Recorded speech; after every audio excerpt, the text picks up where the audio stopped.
किसी राज्य में एक प्रतापी राजा हुआ करता था। राजा हर सुबह उठकर पूजा पाठ करता और गरीबों को दान देता। अपने इस उदार स्वभाव और दया की भावना के कारण राजा अपनी प्रजा में अत्यंत लोकप्रिय हो गया था। रोज सुबह जैसे ही दरबार खुलता, राजा के दरबार में गरीब और भिखारियों की लंबी कतार लग जाती। राजा सभी को संतुष्ट करके भेजते थे। इसी दरबार में किशन और गोपाल नाम के दो गरीब भिखारी भी रोज राजा से दान लेने आते। जब राजा किशन को दान देते तो किशन राजा की भरपूर तारीफ करता और बहुत दुआएं देता।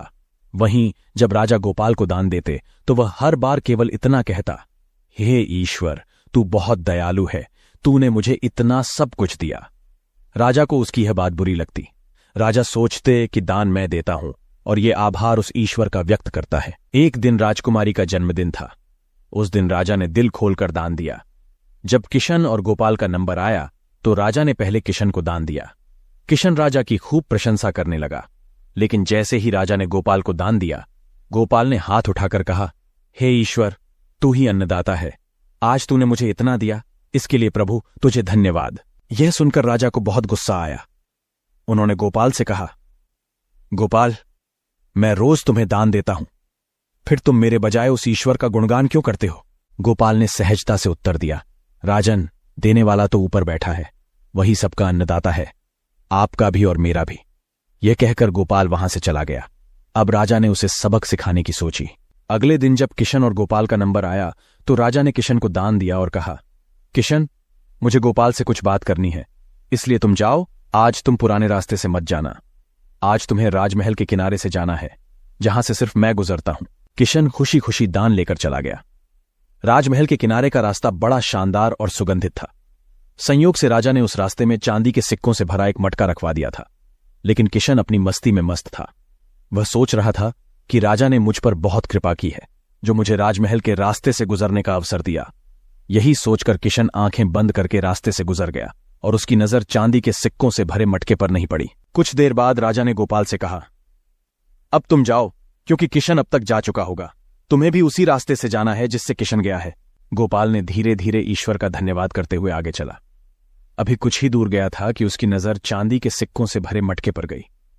गोपाल मटका पाकर बहुत खुश हुआ और उसने कहा, हे ईश्वर, तेरी मुझ पर बहुत अनुकंपा है, तूने मुझे इतना धन दिया। फिर वह मटका लेकर घर चला गया। अगले दिन जब गोपाल और किशन का नंबर आया तो राजा को लगा कि किशन मटका ले जा चुका होगा, इसलिए उन्होंने किशन से पूछा, क्यों किशन, कल का रास्ता कैसा रहा? राह में कुछ मिला या नहीं? किशन ने जवाब दिया, महाराज, रास्ता इतना सुंदर था कि मैं तो आंखें बंद करके घर चला गया, पर मिला कुछ नहीं। तब राजा ने गोपाल से पूछा तो उसने बताया, राजन, कल मुझे चांदी के सिक्कों से भरा एक मटका मिला। ईश्वर ने मुझ पर बहुत कृपा की। राजा किशन से नाराज हुए और कहा, आज मैं तुम्हें धन नहीं दूंगा, बल्कि एक तरबूज दूंगा। बेचारा किशन परेशान तो था, पर कह भी क्या सकता था, चुपचाप तरबूज लेकर चला गया। उधर राजा ने गोपाल को रोज की तरह दान दिया।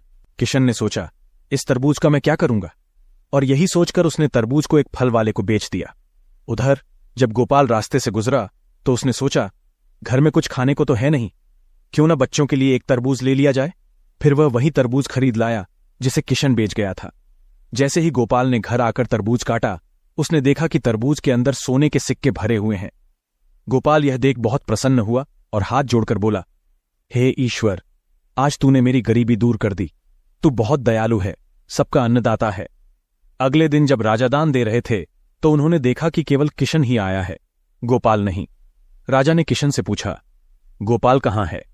किशन ने बताया, महाराज, भगवान की कृपा से गोपाल को एक ऐसा तरबूज मिला जिसमें सोने के सिक्के भरे हुए थे। अब गोपाल तो संपन्न हो चुका है। किशन की बात सुनकर राजा ने भी अपने हाथ आसमान की ओर उठाए और कहा, हे ईश्वर, वाकई तू ही अन्नदाता है, मैं तो मात्र एक जरिया हूं, तू ही सबका पालनहार है। इस कहानी से हमें यह सीख मिलती है कि सच्चा दाता केवल ईश्वर है।